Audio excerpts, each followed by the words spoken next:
Es un agrado, esta sorpresa de ver esta sala llena por segunda vez en el día. Desde CONECYT para nosotros siempre es una gran alegría, un placer el apoyar iniciativas que traen un rango de talentos tan distinguidos en neurociencia y biomedicina, incluyendo a los 3 premios Nobel que nos acompañan hoy día. I am delighted to greet Dr. Thorsten Wiesel, Dr. Charles Zucker, Dr. Tom Maniatis, Dr. Susumu Tonegawa, Dr. Cornelia Parkman, and Richard Axel. It's a privilege that you are able to join us today. Your vision and knowledge will enlighten the discussion of this event concerning the significant role of research as a trigger for social, culture, and economic development and change. We look forward to hear from you the talks by the lecture this afternoon about the perspective of the future of this discipline in a moment. Mentes Transformadora es una oportunidad también muy importante para darse cuenta de que se requiere un nuevo nivel de cooperación entre la comunidad de investigadores chilenos y los investigadores de clase mundial. Qué mejor esta sesión, digamos, para mostrar que se puede hacer progreso en esa medida y destacar que ese ha sido el interés nuestro, mantener y fortalecer la cooperación con este tipo de investigadores de excelencia a través de distintos programas. No nos vamos a detallar cada uno de los esfuerzos que hacemos, pero quisiéramos destacar la importancia de los distintos concursos que realizamos, los convenios que tenemos con instituciones líderes para acercar a los investigadores de ambas comunidades en las distintas disciplinas, especialmente en la importancia de neurociencia y biomedicina como investigación en nuestro país, en particular el valor de la cooperación global en este campo y el potencial que nosotros vemos de mejorar la calidad de nuestra investigación y alcanzar nuestros nuevos niveles de liderazgo.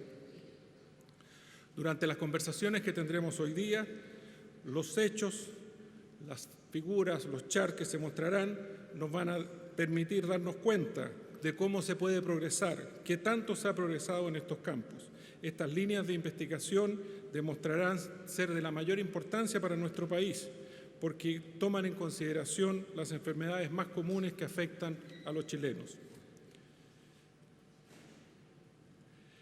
Siempre que vemos algunas razones, casos, situaciones, anécdotas de éxitos, siempre que se revisan ellas, siempre incluyen la dimensión internacional, siempre está detrás la conversación fructífera entre dos investigadores de dos comunidades distintas que se ponen de acuerdo y logran alcanzar un peldaño más en la investigación. No hay mejor manera para expandir los resultados de un proyecto de investigación que acercándose a la comunidad global, que es la que soporta esta cooperación internacional y ha sido de mucha importancia para diversos investigadores chilenos. Siguiendo con esta línea de ideas que compartimos, los diferentes programas de CONECYT van a abrir llamados para propuestas en los próximos meses que buscan mejorar y profundizar la colaboración y los lazos entre científicos chilenos y científicos extranjeros.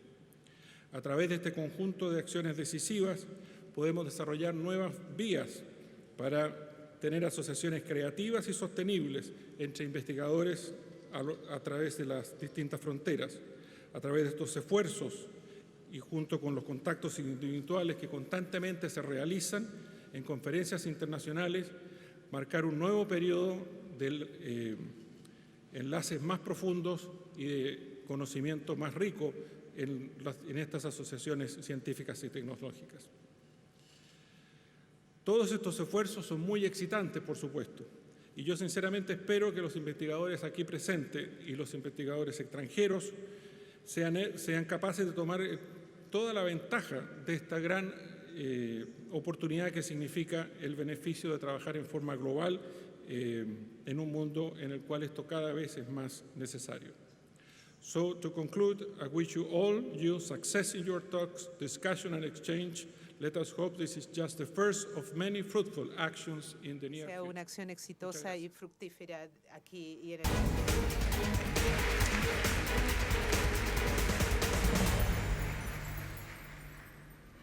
el Muchas gracias, Mateo. Y entonces invito a Manuel Cucullán quien va a comenzar con las presentaciones de esta tarde. Manuel.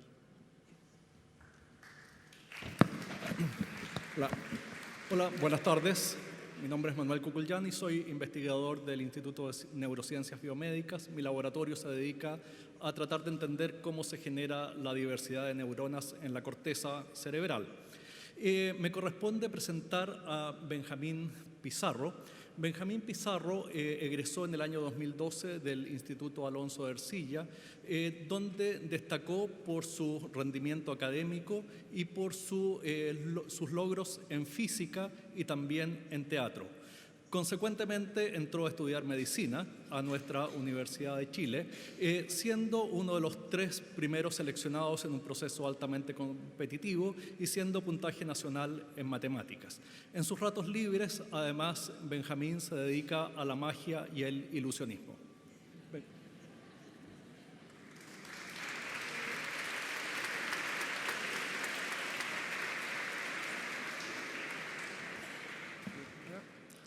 Bueno, en primer lugar, buenas tardes a todos los asistentes al evento Mentes Transformadoras. Lamentablemente creo que es la peor hora para verme después del almuerzo, pero espero que ojalá presten atención porque les prometo que el siguiente hombre en exponer es un hombre excepcional. ¿Cómo narrar su vida y sus logros en tan poco tiempo? Quizás diciendo que ha obtenido 31 premios y honores mayores, entre los que se encuentran el Premio Nobel y el Premio Lasker de Investigación Médica, que tiene además 293 investigaciones publicadas, que ha recibido 5 grados honorarios y 3 membresías honorarias en distintas organizaciones internacionales y la dirección de distintos centros de estudio e investigación de prestigio mundial. Todos estos méritos avalan la colosal figura de Susumu Tonegawa en el mundo de la ciencia. Pero ¿quién es realmente la persona detrás de todos estos reconocimientos? Susumu Tonegawa nació un 6 de septiembre de 1939 en Nagoya, Japón. Durante su infancia, y debido al trabajo de su padre como ingeniero, creció en diversos pueblos rurales del sur de dicho país. Una vez que alcanzó la adolescencia, viajó a Tokio a fin de obtener una mejor educación. Estando en la secundaria, desarrolló un particular interés por la química, razón por la cual posteriormente estudiará esta misma ciencia en la Universidad de Kioto. Una vez graduado y fascinado por recientes investigaciones en el campo de la biología molecular, decidió continuar sus estudios con un doctorado en esta área, siendo asesorado por el profesor Itaru Watanabe, quien después de 2 meses le sugerirá la idea de realizar sus estudios en Estados Unidos. Con su ayuda, fue aceptado en el programa de doctorado del Departamento de Biología de la University of California, San Diego. Posteriormente, profundizó sus estudios con un postdoctorado junto al profesor Renato Dolbeco, quien posteriormente también sería premio Nobel, en el Salk Institute de San Diego. Desafortunadamente, o más bien afortunadamente, por la época en que terminó dichos estudios, su visa de estudiante caducó, razón por la cual debió abandonar los Estados Unidos. Gracias a una recomendación del profesor Dolbeco, postuló un puesto en el Basel Institute for Immunology de Suiza. A pesar de reconocer no haber sido un experto en la materia, siguió fielmente la sugerencia de su maestro. Una vez radicado en Suiza y luego de un año en que no le fue fácil adaptarse, se adentró totalmente en esta área, tras haberse interesado en responder una de las mayores interrogantes de la inmunología de su tiempo. ¿Cómo un número reducido de genes genera una innumerable cantidad de anticuerpos? A sus 30 años, fue capaz de responder esta pregunta, demostrando que la diversidad de anticuerpos se logra por medio de la recombinación de genes utilizados en la producción de anticuerpos, como notablemente pudimos verlo en la presentación anterior. Este hallazgo hizo merecedor al profesor Tonegawa del Premio Nobel de Medicina o Fisiología de 1987, con tan solo 48 años de edad. Hacia 1981, regresó a Estados Unidos, tras haber aceptado un puesto como profesor en el Center for Cancer Research del MIT, donde siguió desarrollando sus trabajos en inmunología. No conforme a esto, en la década de los 90, decidió dar un giro radical en su carrera, enfocando su horizonte hacia la aplicación de las técnicas de la biología molecular a la neurobiología, es decir, experimentando con los efectos de la pérdida o mutación de ciertos genes en procesos como la memoria y el aprendizaje.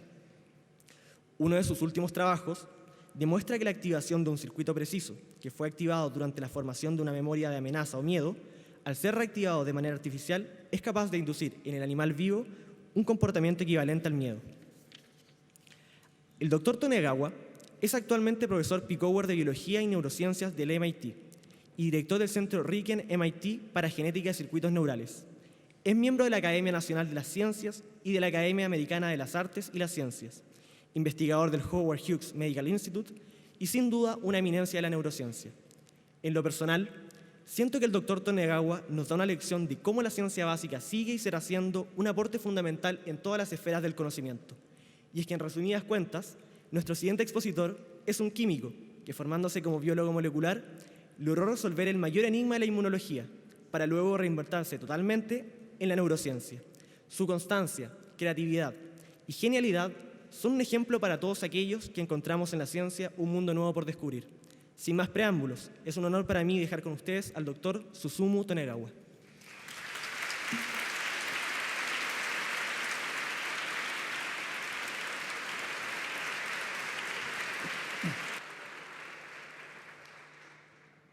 Okay, thank you very much for the wonderful introduction. La gran presentación. And, Y buenas tardes. Hay acoplamiento. Quisiera comenzar agradeciendo, tal vez esto más lejos, sí.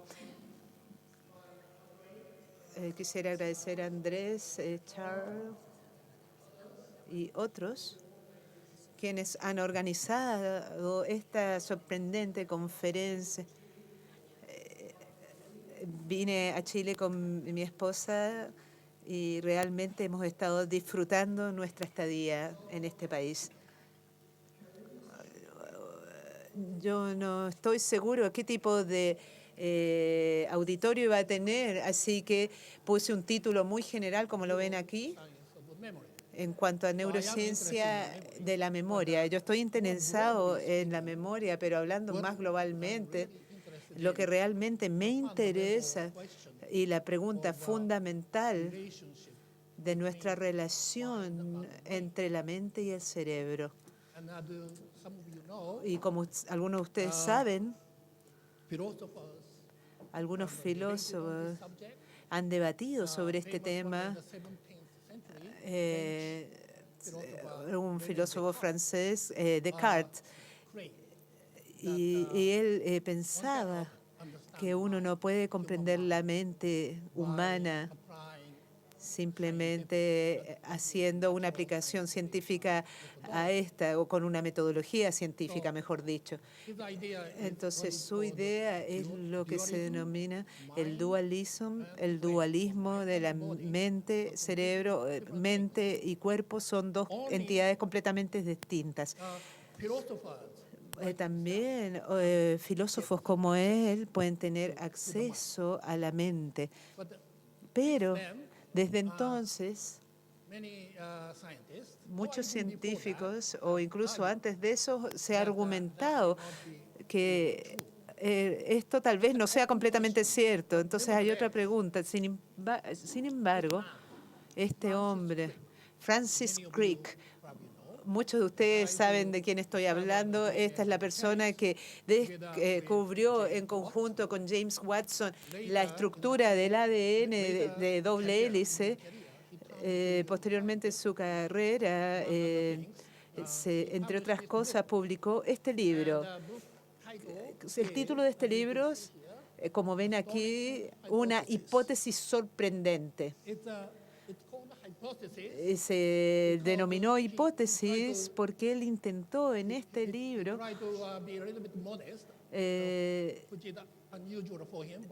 trató de hacer esto de una manera más o menos científica, pero a cualquier modo, lo que él creía está escrito al lado derecho. Usted lo voy a leer, él lo va a leer y yo lo voy a leer en castellano. Usted, sus felicidades, sus tristezas, sus recuerdos y sus ambiciones, recuerdos y sus ambiciones, su sentido de identidad personal y lo que denominamos free will o voluntad son de hecho no más que el comportamiento de una vasta organización de células nerviosas y sus moléculas asociadas. Esta es una manera extrema de señalar lo que denominamos la comprensión de la mente al estudiar el cerebro. con un método científico, crítico, químico. As I said, Y como lo we dije, can't prove this, by the way. no podemos demostrar esto, pero Many scientists, muchos científicos, including myself, incluyéndome a mí mismo, that, creemos at least que por we lo have not menos seen the limit no hemos visto of science el límite de la ciencia en términos de comprender la mente. Así que continuamos tratando de descubrir, utilizando natural scientific method. métodos científicos naturales para comprender la mente humana. Now, Y esto es lo que I estamos told you tratando de hacer. my major interest Ahora, yo les actually, dije que mi principal in interés, de neuroscience, hecho, en is neurociencia, actually memory. de hecho, es la memoria. So memory comes La from many memoria viene de muchas different, formas the one which distintas. is probably most La que familiar probablemente es la más familiar para ustedes episodic memory. It's a memory es of things la that memoria happened to you. episódica de las cosas que a uno le ocurrieron. Puede ser muy small things, sencilla, but cosas can muy be very pequeñas, o puede ser cosas muy You had a nice grandes. breakfast this morning. Ustedes tuvieron un now, desayuno exquisito en la since I said mañana you had the y breakfast, como yo les dije que tuvieron right desayuno now, en la you are mañana, recording en este momento usted some está details, recordando see, of the algunos breakfast. detalles de su This desayuno. is the episodic memory. Esta es la of memoria episodes, the things episódica that de los happened episodios, to de you. las cosas que le han ocurrido a Now, it's ustedes. been from a variety of studies. Ahora, It's de been una shown serie de estudios that se ha part of demostrado the brain, que parte which del includes cerebro que pair of incluye structure here, este par de estructuras de called the aquí, hippocampus, que se llama el plays a hipocampo, crucial role. juegan un in rol this type of crucial en este tipo de memoria. So, in fact, this has been shown by De hecho, many esto ha different sido ways, demostrado en including muchas human maneras patients, distintas, as well incluyendo as, pacientes en and humanos animal models. y también en modelos animales. MRI picture of very Y esta famous, es una patient, imagen de un HM, paciente muy who, famoso, recently died, HM, que recién but, murió, because he had severe pero epilepsy. debido a que él tenía una He was epilepsia relatively severa y era relativamente joven, The surgeon, neurosurgeon, el operated on neurocirujano him, and at that lo time, operó y en this was esa in the época, early 50s, esto fue en los and it was 50, not known that the no se hippocampus sabía que el is very hipocampo important for es memory. tan importante para la memoria. Scoville, he's a Entonces, neurosurgeon, Scoville, neurocirujano, removed the resecó hippocampus el both hipocampo sides, hippocampus and de ambos associated costados del cortices. hipocampo y sus From cortezas both sides asociadas. of Lo the resecó hemisphere. sacándolo de ambos costados del As indicated hemisferio. in this, start He here, indicado left and right, aquí, aquí a izquierda y a la so he derecha, lost, by surgery, todo lo que él perdió por pair of cirugía, hippocampus and associated cortices. el hipocampo y sus cortezas asociadas, And the e incluso la corteza enterorrenal. epilepsy is lightened, Y el problema es que rápidamente family members los miembros de la familia that se dieron again they cuenta had a severe amnesia, de que tenía una problem amnesia of severa memorizing anything that is happening around y no podía recordar nada de lo que ocurría a su alrededor. In terms of how En términos de cómo form memory, nosotros formamos la memoria, there is a person called hay una persona Richard Simon. llamado Richard Simon, es un alemán, un psicólogo alemán. In fact, De hecho, he is a completely forgotten man. un hombre completamente olvidado en ciencia. So later, Y posteriormente, called Daniel Schachter, alguien llamado Daniel Schachter, the psychology department, director del Departamento de Psicología en Harvard, wrote this book, escribió este libro, Ideas, Ideas, Olvidados, Pioneers, Pioneros, specifically dejados de lado, Stranger Behind the Ingram. That's where específicamente this book, Ingram. Y en este libro, that Dan tried to remind scientists él trató de recordar a los científicos, particularmente a los neurocientíficos, published in 1921. lo que este hombre había publicado el año 21, lo que Simon había publicado, un paper alemán, Die Neme. He introduced this Y él introdujo este concepto de memory Ingram. la memoria. Since this been called here and there, Y esto ha sido llamado Ingram theory of memory. la teoría de Ingram de la memoria. I'll come back to that. Vamos a volver a eso. Pero desde entonces, un científico canadiense, Donald Hebb, This idea elaboró esta idea and came up with this concept, y produjo este concepto, plasticity. lo que llamamos la plasticidad, particularmente de la sinapsis, de las neuronas. La plasticidad, flexibilidad, la sinapsis, el cambio en la fuerza de la transmisión sináptica es importante para la formación de la memoria. After combining all this, Después de combinar todo esto, voy muy rápido, one can come up with this kind of diagram, produjo este tipo de diagrama contemporary version of the como una versión moderna, contemporánea de la teoría de Ingram, de Amon y Hebb, la teoría de Ingram. if you memorize, if you have a little Si acaso uno tiene un poquito de memoria, si uno forma un poco de memoria como para el desayuno, para cualquier otra cosa, da lo mismo que. then what it probably have happened Lo que probablemente ha ocurrido es que alguna parte en el cerebro, episodic memory en el caso de la memoria episódica, probablemente cerca del hipocampo, dentro del hipocampo cercano, una población de células indicada aquí en el medio pasa a través de cambios críticos, particularmente, pero no necesariamente sinapsis. these cells indicated Y estas células, que se indica en rojo, blue ones, entre las azules, as shown here, they don't muestro aquí physically que no tienen que estar físicamente ligadas. network, something called the recurrent network. Hay redes recurrentes que pueden estar físicamente unidas, pero no es necesario que sea así. Pero estas células han sufrido algunos cambios que duran un periodo determinado de tiempo mientras dure ese recuerdo. The feature of this cell, Y la característica de estas células es que activated son activadas when subject encounters cuando el sujeto se encuentra algo que lleva a la formación de una memoria activada, sea lo que sea que signifique. Y de ahí varias cosas ocurren listed at the bottom. que aparecen enumeradas abajo. Lo que se llama la plasticidad sináptica se lleva a cabo, excitabilidad potenciada de las neuronas enteras, no solamente la sinapsis.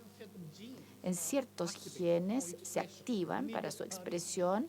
Un gen inmediato temporal es transitorio, desaparece.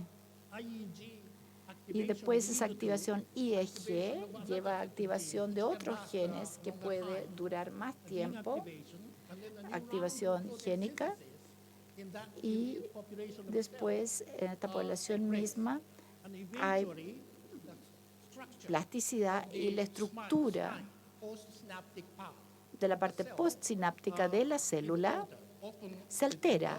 sometimes actually contracted. A veces se agranda, a veces se contrae. The concept Ese es el concepto de engram, de las células que tienen engram, memory. asociado a la adquisición de la memoria. However, this idea many Sin embargo, esta idea, muchos científicos, neurocientíficos creen esto, pero de hecho, si uno mira en la literatura, there's no direct demonstration. no hay una demostración directa de que algo como esto, de hecho, sí ocurra cuando uno forma un recuerdo. Ha sido sumamente difícil de demostrar. Muchas personas han publicado y han dicho, In generalmente reviews, en revisiones, picked up two of them. yo saqué dos de ellas. And the Morris. Esta es de Martin y Morris, dice cómo demostrar Engram bearing cell. las células que llevan este engram. Dice que el último test de cualquier hipótesis en relación a las engramas de memoria debe ser un experimento de imitación en la cual la memoria aparente se genera o se expresa de manera artificial, sin la necesidad normal de la experiencia sensorial. And then they go on to say, Y después van y dicen, en cierto sentido, un experimento así constituiría una demostración práctica del hecho que realmente sí entendemos cómo funciona la memoria. De la misma manera que algunos logros exitosos de la ingeniería validan nuestra hipótesis sobre la naturaleza del mundo físico. I have another Tengo otra manera de decir lo mismo. El químico que encuentra un producto natural de estructura desconocida, generalmente lo que hace un químico es análisis. Tratan de averiguar qué molécula es la que está en este compuesto desconocido. Y uno numera todas las moléculas, los distintos tipos de moléculas, y las cuantifica su proporción, lo que constituye este compuesto desconocido. Eso es lo que se llama química analítica. Eso, dicen ellos, que no basta para saber si ese compuesto realmente está compuesto por aquellos elementos. Lo que uno tiene que hacer, basado en esa información, es crear, sintetizar esa misma sustancia. Y después se prueba para ver si acaso este material creado artificialmente se comporta en todas las formas igual a este material originalmente desconocido. Solamente ahí quedan satisfechos. Es una situación similar aquí en cuanto a la memoria. Y otra persona que básicamente dijo lo mismo, pero de una manera un poquitito más explícita, Jocelyn, joven neurocientífico canadiense, ella dice, un test directo de la teoría del engrama en la memoria requeriría una marcación específica, identificando y marcando solamente las neuronas involucradas en la formación de la memoria. Y después, posteriormente, volver a generar el recuerdo de esa memoria al reactivar estas neuronas, reactivar únicamente esas neuronas. Ese es un requerimiento para demostrar la teoría del engrama de la memoria. Como les dije, no ha sido fácil hacerlo porque necesitamos algunas tecnologías para hacerlo. Unos 3 años, o 3.5 años atrás, un par de personas en mi laboratorio intentaron, muy ambiciosamente, trataron de ensamblar parte de la tecnología que estaba llegando a estar disponible y trataron de estudiar este tema. Y para poder hacerlo, básicamente, 3 herramientas esenciales o tecnologías fueron combinadas. La primera es un método para marcar las neuronas activadas por el aprendizaje, por la experiencia de aprendizaje. Y para eso, usando un sistema específico, pero para este fin usamos lo que se llama el promotor CFOS. Es uno de los genes que ha sido estudiado ampliamente. El segundo es un método para objetivar esta marcación para la ventana de tiempo relativamente corta de la codificación de la memoria específica viniendo de este estudio específico de la memoria. Y para eso usamos lo que se llama sistema de inducción de doxiciclina. La tecnología ya estaba disponible. Y el tercero, que es importante, es el método para reactivar de manera directa para el recuerdo la activación inicial, y ahora tenemos que reactivar directamente las neuronas específicamente marcadas posteriormente, y para eso usamos la optogenética, rodopsia de canal, que otra gente ha estudiado, incluyendo Charles. Es algo técnico, pero creo que la técnica es importante para este proyecto. Si voy a tratar de explicarles un poquitito más para cada una de estas herramientas. Y CFOS, entonces, este gen inmediato temprano se había estudiado si la persona sube, en este caso es un ratón, pasa a través de esta tarea de aprendizaje, lo que se llama condicionamiento de temor contextual, del cual vamos a hablar. este proceso, este procedimiento para que el animal aprenda a formar una memoria. Se puede usar un promotor de ese gen y conectar otros genes detrás con estos otros genes que no se expresarían como respuesta al procedimiento de aprendizaje. Segundo, es este método de una ventana restringida de las células adyacentes que tienen el Ingram. Para esto se usa el sistema de transactivador de tetraciclina, un ratón transgénico con vectores. Este ratón transgénico, en cual los promotores CFOS impulsan la expresión de otra proteína que se llama la TTA, y el TTA es un factor de transmisión, de transcripción. Eso no le hace nada al ratón. TTA en sí mismo es benigno, pero si ustedes inyectan a este ratón transgénico con un virus que contiene secuencia corta de DNA que se llama PET-OFF, al cual TPA, el factor de transcripción TPA, se puede unir específicamente y activar el gen aguas abajo. En este caso, rodopsina se conjuga con una proteína fluorescente que se llama YFP.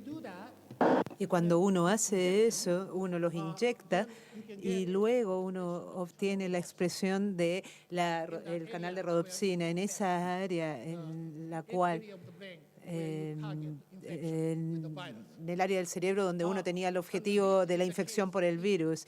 Y si uno no tiene, en un caso, la tetraciclina o doxiciclina para unirse ahí, o en la dieta o en el agua a beber, uno puede, por lo tanto, marcar las células que se activan por entrenamiento, un entrenamiento aprendido. Solo aquellas células que se activan van a ser marcadas. Sin embargo, uno no quiere activar las células todo el tiempo. ¿Qué quiere hacer uno? Las quiere mantener inactivas hasta que ustedes comiencen el experimento. ¿Qué es lo que se hace entonces? Los ratones nacen, incluso antes de que nazcan, en la madre embarazada le entrega una dieta que contiene doxiciclina o un pariente de la tetraciclina. La doxiciclina en la dieta se va a unir específicamente a este TTA, el transactivador controlado por tetraciclina, y esta proteína combinada va a activar esta otra área. Y estas células así no serán marcadas, de tal modo que uno puede regular, de tal modo que uno conforma la dieta, ya sea con de doxiciclina on u off, es decir, incorporada en la dieta o no. Y lo que ya mencioné, uno tiene que reactivar esas células después de que son marcadas, y para eso uno utiliza el canal de la rodopsina. Este tiene propiedades muy específicas, y aquellas células que expresan esta proteína de membrana pueden ser activadas con la luz de una onda muy específica, que es la onda azul. Técnicamente, combinando estas dos cosas, ¿cuál va a ser el comportamiento? Por ejemplo, uno puede usar distintos tipos de condicionamiento. Utilizamos este en particular. Esto se llama CFC, el condicionamiento en el contexto del miedo para los roedores, en este caso ratones. Este condicionamiento simplemente es la versión de roedores de la famosa condicionamiento clásico de Pavlov, que me imagino que muchos de ustedes saben de qué estoy hablando. ¿Qué es lo que se hace? Uno coloca el ratón en una cámara con unas características especiales. Y esto uno lo denomina la cámara con el contexto B, arriba a la derecha. Y ese animal explora unos minutos y ustedes esperan que forme un recuerdo, una memoria de las características de esta cámara. Y luego da un shock eléctrico muy suave en la parte donde está apoyando las patitas la rata a la izquierda, y esta rata va a saltar. Este contexto le ofrece un estímulo que la rata entiende como algo peligroso, muy peligroso. Entonces, después de eso se quedan muy quietos. ¿Y por qué se quedan muy quietos? Porque en la naturaleza, se ve también en el laboratorio, los animales que están corriendo por el bosque, cuando se encuentran o ven o sienten que hay un depredador, para disminuir la probabilidad de ser detectado por ese depredador, ¿qué hacen? Se quedan absolutamente quietos. Lo único va a ser moviendo, va a ser un bajo nivel de respiración, y eso se denomina el congelamiento o el comportamiento de congelamiento. Es un comportamiento defensivo que han adquirido los roedores en su evolución. Llevamos esto al laboratorio, entonces hacemos este tratamiento en el día 1 y en el día 2 uno pone el animal de vuelta a la misma cámara donde se le dio el choque en los pies. Y inmediatamente el animal recuerda esto y sabe que este es un mal lugar donde estar. ¿Y qué ocurre? Se congela inmediatamente. Pero si tú pones el animal en otra cámara que sea muy distinta a la primera, y denominamos la cámara del contexto A, que es muy distinta a la del contexto B, el ratón no va a reconocer, no va a tener un recuerdo de que esto le ofrezca algún peligro, y por lo tanto va a seguir explorando y moviéndose. Esto se llama el condicionamiento, que va a depender del contexto. Condicionamiento del miedo que dependerá del contexto. Y esta es una forma de memoria episódica, el episodio de haber estado choqueado en un medio ambiente determinado. Y esto ya sabemos a partir de otros estudios que el hipocampo que se muestra aquí, el hipocampo en ratones, que es bastante más grande que el hipocampo de los humanos en términos relativos, se sabe que es muy importante, es decir, crucial para este tipo de condicionamiento en el contexto del miedo. Voy a intentar una vez más explicar cómo utilizamos este paradigma, porque es muy importante para mí que ustedes entiendan a partir de los datos que les voy a mostrar. En el condicionamiento, en un contexto del medio, el contexto, las características del contexto que se forma dentro del hipocampo, y eso se sabe. Recuerden que este contexto, este otro contexto, y eso se mantiene la información en el hipocampo, pero el recuerdo de temor que se asocia al shock y que produce este miedo, esa memoria está formada en otra área que se va río abajo, que se llama la amígdala. La amígdala vasolateral, VLA.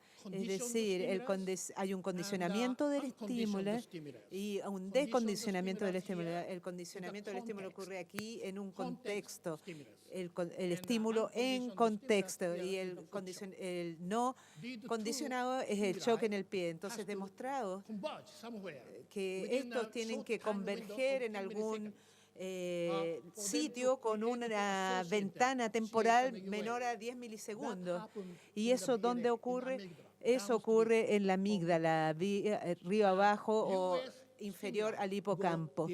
Entonces, el estímulo directamente va a activar las células receptoras en la VLA o amígdala vasolateral, y estos se van a integrar el estímulo que viene del hipocampo a partir del contexto. Por lo tanto, el engrama contextual se forma en el hipocampo y va de aquí hasta acá, y luego la información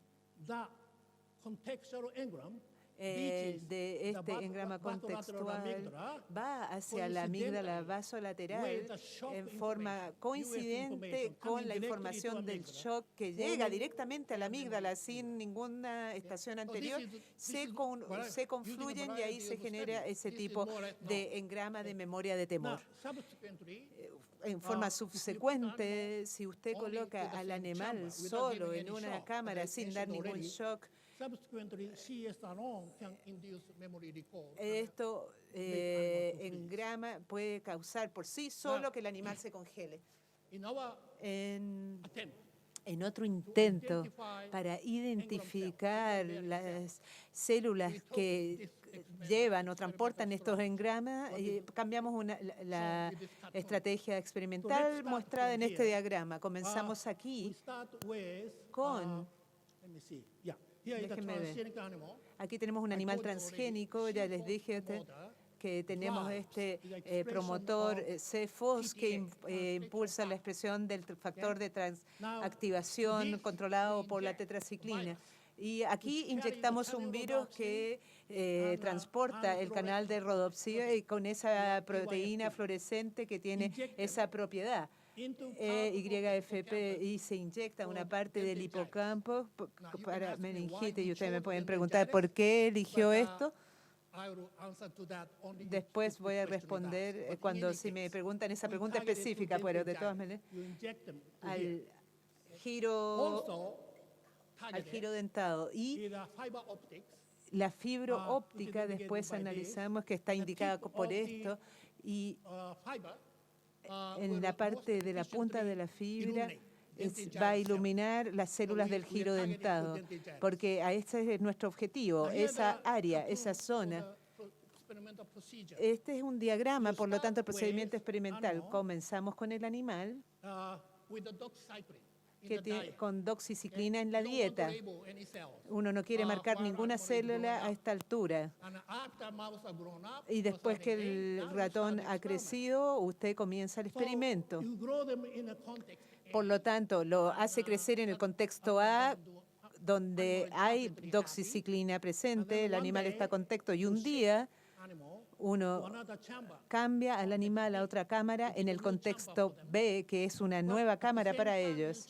Pero al mismo tiempo que lo cambia de cámara, cambia la dieta removiendo la doxiciclina. Ahora, cualquier célula que está activada en esta cámara B,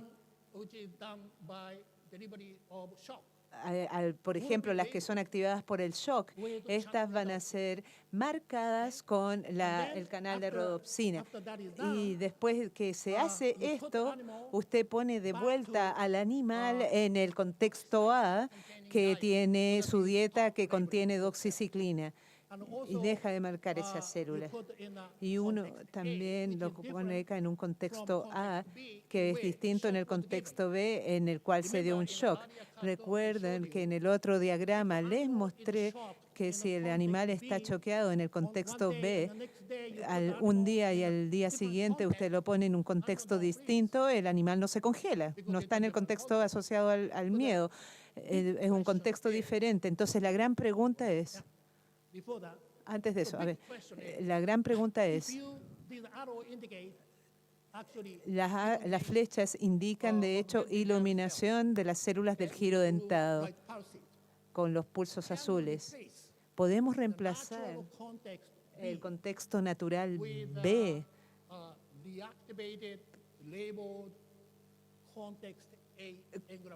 con células del engrama del contexto A desactivadas. Esa es la pregunta. ¿Me siguen? Espero que sí. Bien. Normalmente, si nosotros vamos a través de este proceso, colocando al animal primero en un contexto A con doxiciclina, lo choqueamos en el contexto B, nada pasa, si vuelve al contexto A, porque el contexto A no fue el lugar del shock. Así que, pero si usted marca el engrama del contexto A con el canal de rodopsina, ven que estas células van a estar activadas y expresan la rodopsina. Si ustedes vuelven al contexto A, esas células van a estar activadas. Es una activación artificial de células que tienen engrama.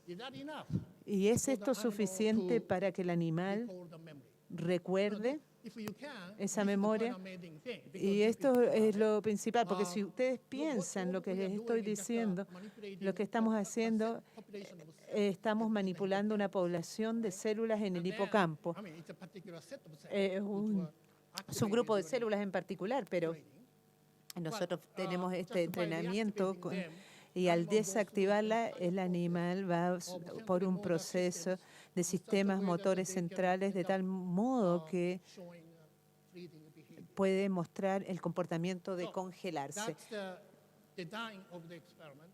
Ahí termina el experimento. Espero que algunos de ustedes me hayan entendido. Then, Y before I show you aquí, the antes de results, mostrar I want to, lo siguiente, quiero tell you that there are señalarles, positive results. Question is, it can be interpreted in many different ways. esto se puede explicar de muchas maneras distintas. At least several different kind of Tenemos control varios experiments. tipos de experimentos So this is the controlados. Aquí experimental tenemos mouse, and I un described ratón already. experimental que ya This is the describí. three control animals that Aquí shown tenemos here. 3 animales en One control is en las one tres, which did not en las get any shock. 3 últimas It went columnas. through Un this, animal but no it recibió ningún shock. Before, Pero antes de they were eso, all kept in a doxycycline. Todos fueron So the cells were not mantenidos labeled. en una jaula con doxiciclina, las células no estaban marcadas. Y So it el went through control this, 2 but es el you see control that the sin shock is shock. missing here. Se marca entonces una And this proporción one is similar de another células. mouse Y este which otro es virus otro that you ratón use que tiene el does not sesgo que have uno está usando, tetrodotoxin que no in it. tienen Only canal UAP, resorpsina ahí. Son en there. verde, el And ratón any of que these no mouse tiene esta should canal de not, rodopsia. Entonces, show recall of the estos no memory. debieran mostrar un recuerdo de la memoria, no debieran And congelarse. here, Y el experimental es con el set of shock. data. Y aquí están los And datos there de are many different resultados. conditions, Ustedes ven que hay data are muchos indicated, datos de but I want condicionamiento you que to, se pay indican. attention Quiero que to coloquen this atención particular panel E. a What este you've panel done here, particular. animal went through Ve, this el on a animal day- fue a través day de three, esto on this en el here. día 3, este Okay. de acá.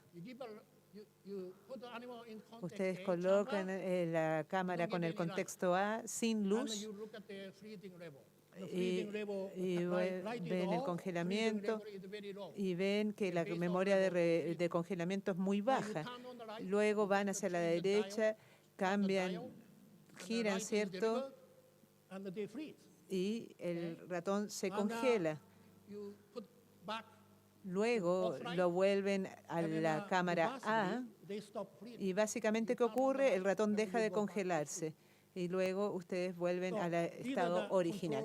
Estos son experimentos controlados en los cuales uno no está esperando que la luz vaya a producir un recuerdo.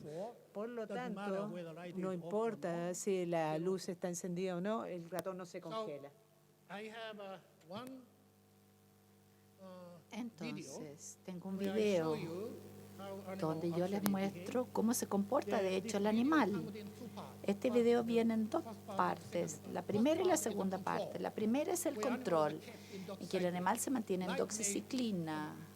Off and on, off and on. La luz se prende y se apaga, pero el animal Never had the engram cell label. nunca tuvo la rodopsina de canal con, Second part is the real y congelamiento.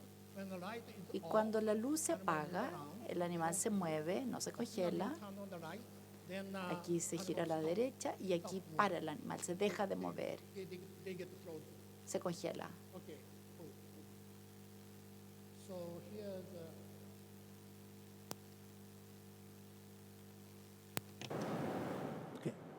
okay, so this is the first part. Esta es la primera parte. Si la luz está apagada, Animal is moving around. el animal se mueve, Here the light is on. You see that? Light is ve la blinking there. luz aquí que está parpadeando, pero no les importa. Control negativo es este. Okay. Now second part. La segunda Animal parte, went through the training. el animal pasó a través del entrenamiento, la luz se apaga, So now it's on. ahora está prendida. See? ¿Ven? Doesn't move anymore. No se mueve ya. Okay. So, Muy bien.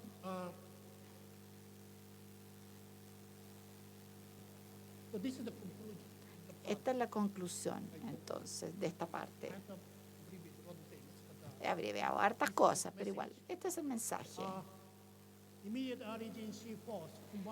El CFOS del IEG combinado con la optogenética puede marcar las neuronas, en este caso las células de los giros, que se activan durante la codificación de la memoria para manipulación posterior. La reactivación artificial con luz de estas neuronas que portan memoria en grama es suficiente para recordar la memoria, la conducta de la memoria en cuanto al condicionamiento en el contexto del miedo. Y esta es una buena demostración de la teoría de engrama.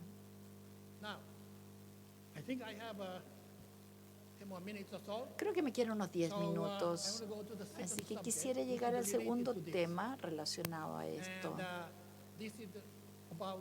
Y tiene que ver con la confiabilidad de la memoria, confiabilidad o falta confiabilidad de ella. Yo no sé cuánto conocen ustedes, pero en el comportamiento diario, prácticamente todo lo que uno hace está orientado por la memoria que tienen almacenada en su cerebro. Uno debería decir tal cosa, tal vez no debería hacerlo, yo debería ir a tal parte o no debería ir, debería comer, no debería comer. Todo. Uno está orientado por la información que ha almacenado en su memoria. Y la memoria en general es muy confiable. Sin memoria es muy difícil ser un animal inteligente. Sin embargo, resulta ser, particularmente en los seres humanos,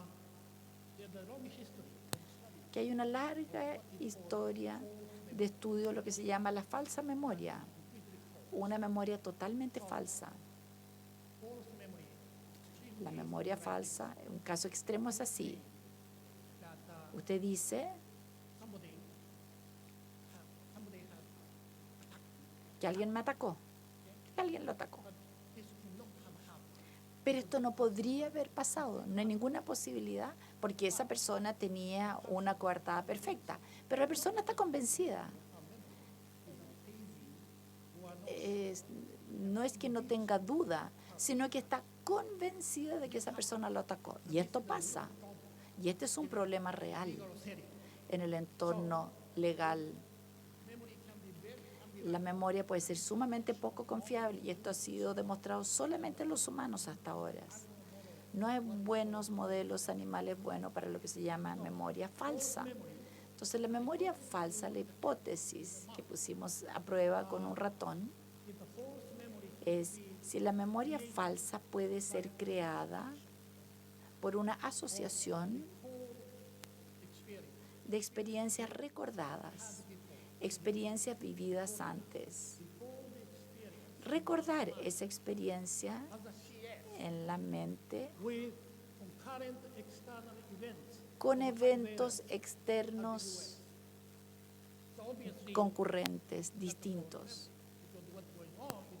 Porque uno está asociando dos cosas en su cerebro con lo que está ocurriendo ahora. Hay dos cosas que nunca habían estado juntas antes y se están considerando como si fuera la misma. La gravedad de este problema se puede ilustrar con esta diapositiva. Cuando se hizo un test de ADN, cuando se introdujo en el entorno legal, después de unos años, hubo una investigación, hubo la siguiente investigación. 251 personas que habían estado en cárcel por delitos graves, encarcelados durante muchos años. Pero la evidencia venía básicamente de testigos o testimonio de las víctimas, más que evidencia crítica.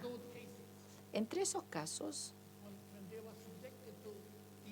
al ser sometido a test de ADN, comparando el ADN de esa persona y el ADN que se había mantenido de la escena del crimen, resultó ser que 75% de los casos no calzaba la secuencia del ADN.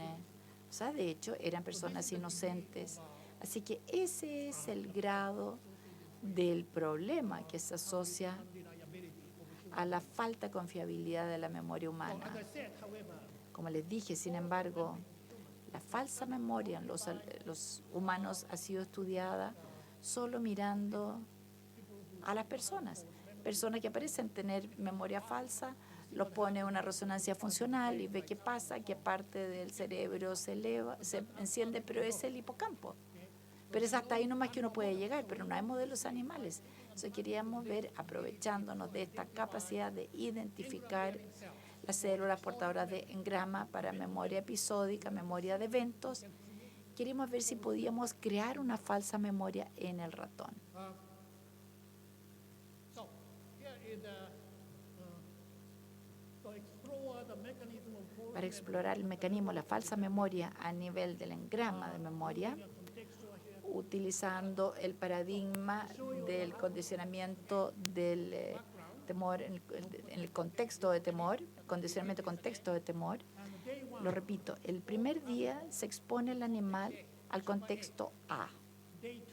El día 2 se le da el shock del pie en el contexto B. Y el tercer día se prueba la memoria que se expresa en contexto B, pero no en el contexto A. Ese es el antecedente. Ahora diseñamos el experimento en la parte de abajo de la diapositiva. El día 1 se expone el animal al contexto A en condiciones sin doxiciclina para poder marcar la célula con la rodopsina en el contexto A, el engrama de memoria contexto A. Se marca. Día 2 se coloca el animal en el contexto B en condición con doxiciclina, o sea, ya no hay más marcación, y se le da el shock al pie.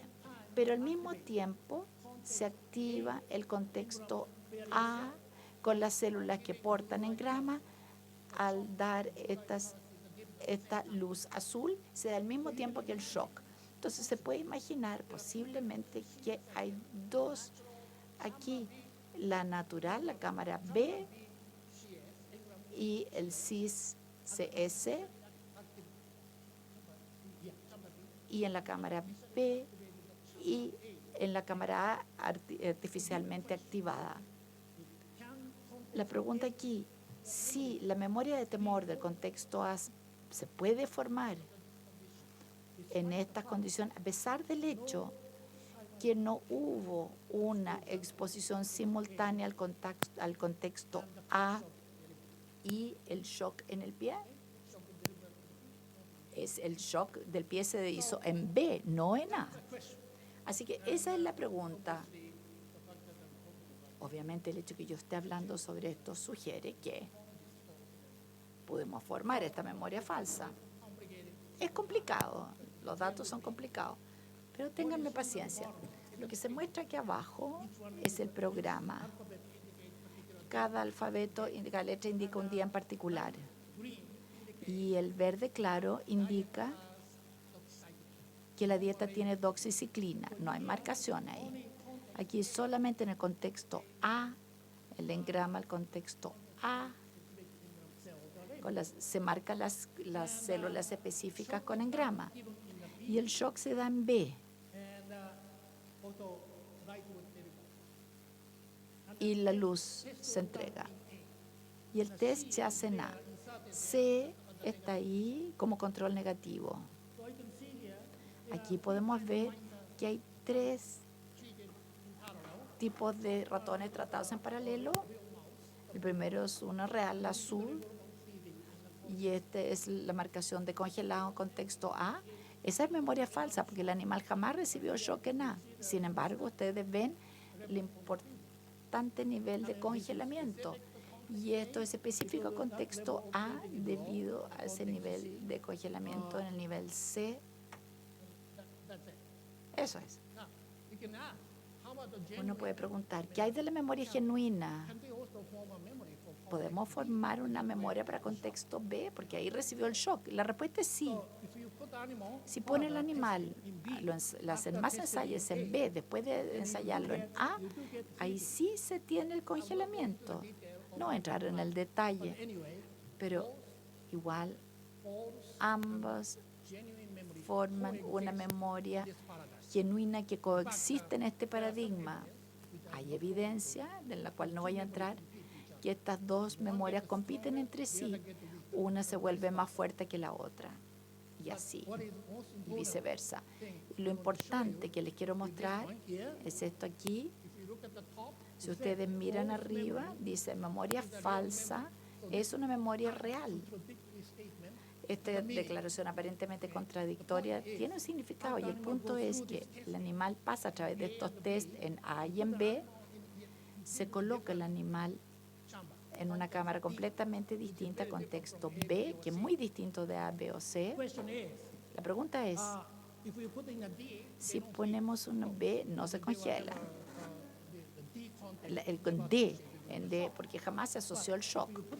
Si coloca la luz, sin embargo, y activa el contexto del engrama de memoria falsa, en D se congela el animal también. Esa es la primera parte de mi charla. Y uno puede desactivar la memoria al marcar las células y después dando una luz y activando la rodopsina. Así que este es un problema. La memoria falsa y la memoria genuina, de hecho, se basan en algo muy similar. Tal vez el mecanismo cerebral es idéntico.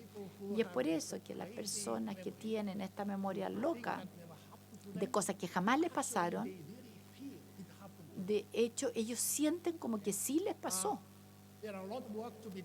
Hay mucho trabajo por hacer para ver qué parámetros podrán detectar si la memoria es falsa o no. Pero hay que hacer aún mucho más trabajo. Esto es solamente para mostrar que a nivel celular, aguas abajo del giro dentado, ocurre una cosa muy parecida. Podemos ver la activación del área aguas abajo después que el animal forma una memoria genuina y una falsa. Y podemos ver aquí casi la misma proporción de las células del giro dentado aguas abajo se activan por estas expresiones C-FOS. Así que esta es la conclusión, y yo no creo que necesite leer esto. Yo creo que usted ya tiene la idea, pero quiero pasar unos 5 minutos hablando de unas interrogantes. La gente puede preguntar si este estudio con ratones tiene alguna relevancia para la falsa memoria en los humanos. Yo no sé la respuesta. Y la gente no sabe si los animales forman de manera natural las falsas memorias, tal como aparentemente hacen los seres humanos. Sin embargo, yo quisiera especular que hay algún tipo de situación como la que yo les describí para los ratones, que de hecho ocurre por lo menos alguna forma de falsa memoria. Y como les dije antes, cuando uno está haciendo algo ahora, uno está registrando, al mismo tiempo está recordando algo que ocurrió antes. Y algo pasa con esta memoria de recuerdo, y ustedes pueden, bajo ciertas condiciones, asociar lo que están registrando en su mente ahora con algún evento anterior. Les doy un ejemplo muy hipotético. Aquí, los niños son muy impresionantes, se impresionan fácilmente. Y una charla, Childs hizo una charla muy elocuente esta mañana. Pero esto es solo una hipótesis lo que le voy a decir como ejemplo. En la tarde le estoy dando una charla, ¿cierto? Estoy casi terminando. Pero para algunos de ustedes, mi charla fue tan aburrida. Supongamos que es así. No les han impresionado en absoluto. Y mientras están escuchando mi charla, ¿qué están haciendo? Se están acordando este maravilloso mensaje que les dio Child. ¿Ok? Asumamos ahora big earthquake occurred here. que va a ocurrir un gran terremoto aquí. Earthquake known, data to be known throughout the world. Chile Digamos earthquake que en el 19, mundo, 14, el terremoto de Chile de 1940 y and a tanto, few years later, y unos años después, Charles Friend, Charles, few years later, unos años después, somebody asked alguien hace la siguiente pregunta. the person here La who was persona very aquí impressed by que Charles están and muy reported Charles' impresionados por Charles talk, en cuanto a la charla que él presentó mientras escuchaban la mía, y le pregunta a la persona, ¿qué estaba haciendo usted cuando ocurrió ese gran terremoto? Y él o ella va a decir, yo estaba escuchando la charla de Charles que era muy impresionante. ¿Se dan cuenta? Esa es la situación aquí, la que hemos creado en los ratones, y no me sorprende que algo así puede estar sucediendo. Por supuesto que es un ejemplo extremo, no quiero pasar más tiempo en eso, pero no puedo detenerme en decirle una historia muy famosa de una mujer norteamericana en Texas, vivía en Texas. Tenía un show de televisión famoso que veía semanalmente. Y la persona que estaba encargada de este show era un psiquiatra bastante conocido. Ella estaba mirando el programa un día determinado y repentinamente se metió repentinamente un hombre en su departamento y la atacó. ¿Ok? Posteriormente, para los investigadores, ella señala que es el doctor de la televisión el que la había atacado.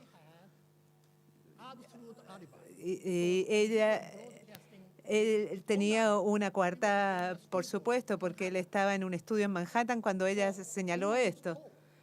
Entonces se le dijo a esta mujer, no puede ser este señor, porque él tenía esta coartada absoluta, pero ella no decía que era algo distinto, estaba convencida que él lo había atacado. De algún modo, no sabemos cómo, que lo que causó que ella sintió realmente que había tenido esa experiencia, pensó que era una realidad, un recuerdo real. Vamos a aprender sobre la memoria falsa e idealmente los estudios en animales van a ayudar a comprender cuáles son las condiciones que generan memorias falsas en comparación a otras memorias. Antes de terminar, quisiera decir algo acerca de la ciencia en Chile. Yo fui muy estimulado por las charlas de esta mañana. Es maravillosa que tienen un líder como el de esta mañana que considera que el senador que consideró que las ciencias básicas son fundamentales. Pero recuerden que hay muy pocos lugares en los cuales realmente las ciencias básicas han generado tecnologías que han cambiado la sociedad y medicina. Tal vez esta es una pequeña muestra. Si, por ejemplo, la diabetes insulino dependiente es muy importante, sabemos que es un problema mayor. Esto fue hecho por aquellas personas que estudian las células de Langerhans en el páncreas. Es un estudio muy básico, la penicilina, los antibióticos. Esto fue hecho por varias personas que estaban estudiando el metabolismo de los hongos, incluso la estructura de doble hélice del ADN con Watson y Crick. Cuando eso fue anunciado, nadie pensaba que esto podía tener ninguna relación con la economía, por ejemplo. Pero de hecho fue la base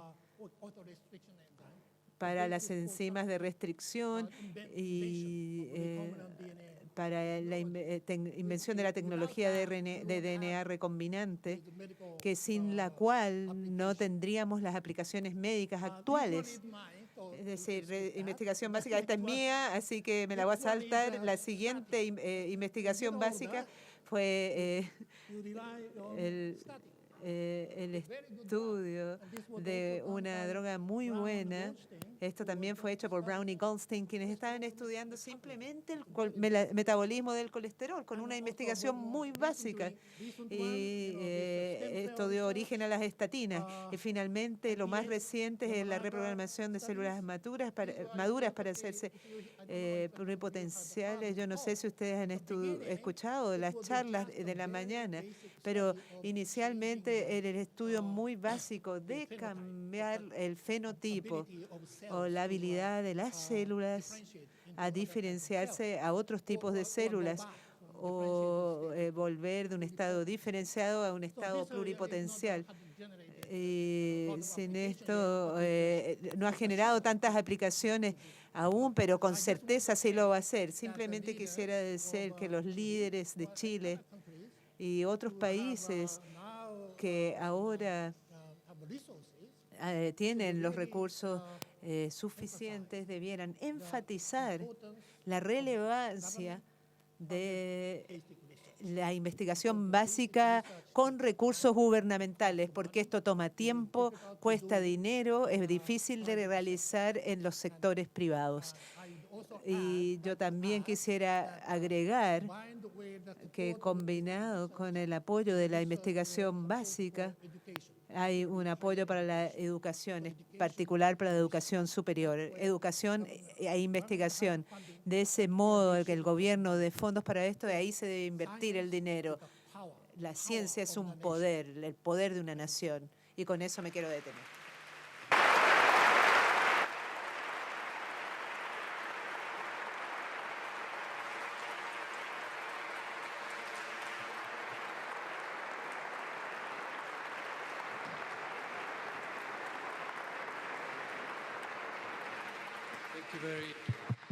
Thank you very much, Susumu. Muchas gracias, Susumu. Tenemos tiempo para una serie de preguntas antes de ir al descanso.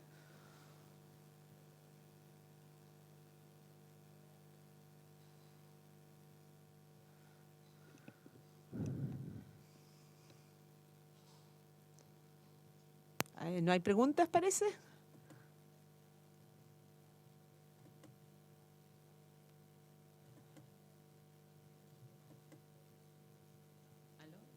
Hello. Bueno, thank you so much. Thank you very much for your presentation. Hay un micrófono que están golpeando. No pude no recordarme de Freud cuando hablaba que la fantasía ya tenía igual potencia. Well, you can translate. Que la fantasía tenía la misma potencia que la realidad dentro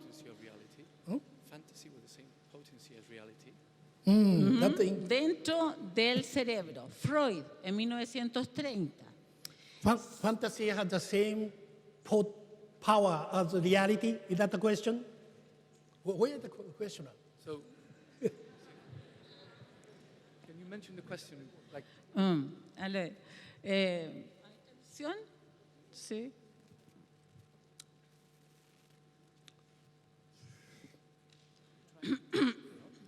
Well, I'm not sure if I can understand.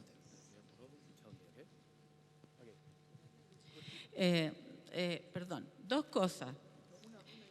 Sí, para Freud en 1930... No.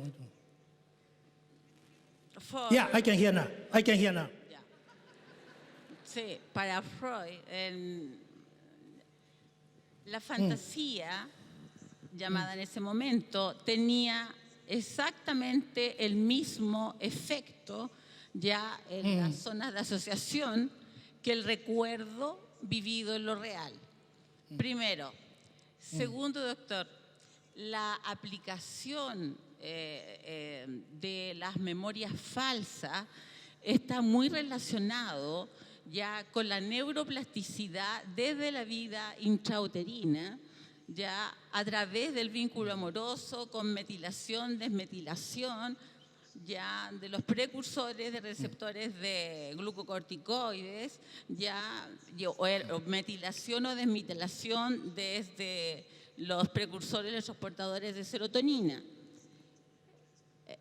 Lo veo absolutamente aplicado a ello, y eso implica, de alguna manera, prevención, porque por supuesto que el vínculo amoroso tiene que ver con los factores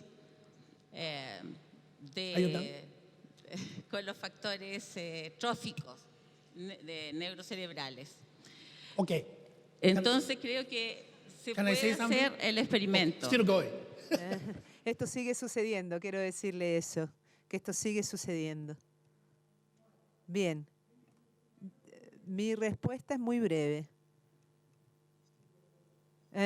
You have to turn it off, doctor. Que alguien le apague el receptor al doctor.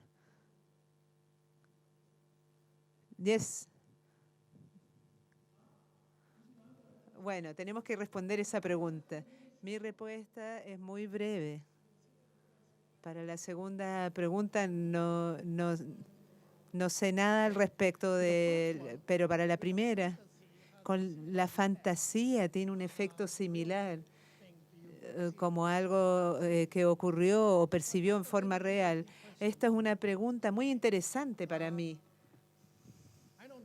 Yo no sé si lo que yo le digo ahora va a responder esa pregunta directamente, porque no sé si le respondo directamente. Voy a cambiar a una pregunta que pueda responder, y esa es la siguiente pregunta. La memoria falsa en los humanos, usted la puede llamar fantasía si quiere. La pregunta es ¿por qué el ser humano está hecho para tener esta loca memoria falsa o fantasía? Y las personas que crean este tipo de recuerdo falso no se ven patógenos, digamos, no están enfermos. Entonces, es algo esto evolutivo desde el punto de vista de formar una memoria falsa, y esto se relaciona a la siguiente pregunta. ¿Tienen los animales una memoria falsa natural, no forzada, como la que describí en los experimentos, sino una natural? ¿Inventan alguna memoria falsa en forma natural? No sabemos la respuesta, pero tengo una especulación al respecto. Se relaciona a una realidad falsa, y creo que una posibilidad aquí para que los seres humanos creen esta memoria falsa, y esto es especulación, es el intercambio, o es como el contrapeso de que nosotros somos animales creativos con tanta imaginación. En otras palabras, en el cerebro humano, más allá de responder a lo que está ocurriendo en el medio ambiente que nos rodea, hay una respuesta a estímulos en el mundo externo. Como sabemos, tenemos una habilidad tremenda de pensar que lo que pasó en el pasado y combinar con cosas nuevas y tener una idea nueva llamada idea. Ustedes saben, si ustedes miran a un animal, aparentemente no hacen música, no hacen arte los animales tampoco. No creo que haya animales abogados o políticos, tal vez algunos. Pero ¿qué quiero decir con esto? Que los seres humanos somos animales muy imaginativos. Y por un lado tenemos esto fantástico que se llama civilización. Somos una especie interesante. Pero ¿cuál es la pérdida de esto? Tendemos a teñir ciertas cosas o a unir ciertas cosas que en forma natural no están relacionadas. Un ejemplo del niño de Charles es uno de esos. So I think in a human being, Y pienso yo, por lo tanto, que en el ser humano, en una fantasía, I guess, a great thing. me parece que es algo muy bueno, muy maravilloso. La realidad de una memoria falsa, de hecho, está sugiriendo, basándose en el hecho que los mecanismos subyacentes son muy similares a la memoria real o genuina, uno podría argumentar Fantasy and the que la reality fantasía y la realidad will trigger the son gatilladas area of the brain. en la misma área común del cerebro. So that's all I can say. Eso es todo lo que podría decir. Yo tengo una pregunta altamente relacionada a eso. There. Oh, yeah. ¿Piensa usted que podemos formar memorias falsas en base a cosas sobre las cuales soñamos? Or dream. Sueños. Muy bien. You know the people, ¿Sabe que there la are gente, whole array of people studying a dream. hay how mucha we gente form estudiando dreams, sueños, cómo right? formamos los sueños? And dream looks Y like los sueños replay se ven como una recreación de lo que uno experimenta cuando está despierto. Eso ustedes lo saben, ¿verdad? Some people think so. Hay gente que piensa que es así. I don't know, you call that Yo no false sé memory. si eso uno lo llamaría memoria falsa. We have ability to distinguish Creo que tenemos la capacidad de distinguir lo que uno experimenta en el sueño what you experience. y lo que uno experimenta durante el periodo de vigilia, la mayoría de las veces al menos. ¿No cree You usted? know that was a dream. Uno sabe que eso fue un sueño, que eso no fue lo que realmente le sucedió a usted. Así que en general parece que tenemos la probabilidad de diferenciar. In that sense, Creo que en ese sentido lo que usted ve en el sueño type of false memory I y el described tipo is de memoria falsa que describo son distintas. because in the type of false memory I Porque el described, tipo de falsa memoria que describo, la gente está realmente convencida de que eso sucedió en realidad. so I don't know what the difference is, but No you sé know, dónde the está la dream is diferencia, seen as the one mechanism for dream is pero un mecanismo que se ve para los sueños es una consolidación de un recuerdo a través de la repetición, de la estimulación de una serie de sinapsis, external input. sin input externo, sin mecanismo externo. Hello. Yeah, very quick question. Just, Rápida first of all, pregunta, primero que nada. Here. Thank you for just fantastic. Gracias por esa fantástica presentación, increíble de hecho. The model that you showed us, El modelo que usted nos mostró, I'm sure it has just a huge estoy potential. segura que Are tiene you un going tremendo to be able to potencial. really ¿Podrá usted go forward and realmente identify the real avanzar e identificar components los now, verdaderos once you have, componentes?